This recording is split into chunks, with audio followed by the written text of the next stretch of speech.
Yaşad Fondu və Asan Könüllülər Təşkilatının şəhid övladları üçün təşkil etdiyi 5-ci Yaşad yay düşərgəsi davam edir. 6-cı həftənin proqramı da zəngindir. Bugün bəs proqrama nələr daxil olub? Ətraflı əməkdaşımız Lalə Allahverdiyeva bizə birbaşa bağlantıda məlumat verəcək. Lalə, buyurun, söz sizdə, efirdəsiz.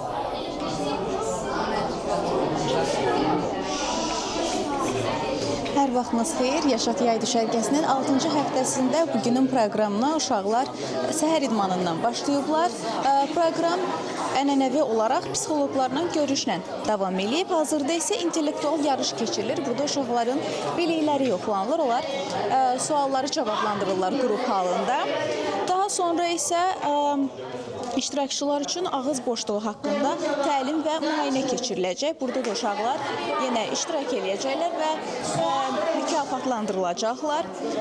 Ondan sonra günün proqramına hovuz saatı daxildir və sonunda isə əyləncə saatı olacaq. Bugünün proqramında elə əyləncə saatına yekunlaşacaq. Hələlik isə mənim çatdıracaqlarım bu qədərdir. Sözü sizə ötürürəm.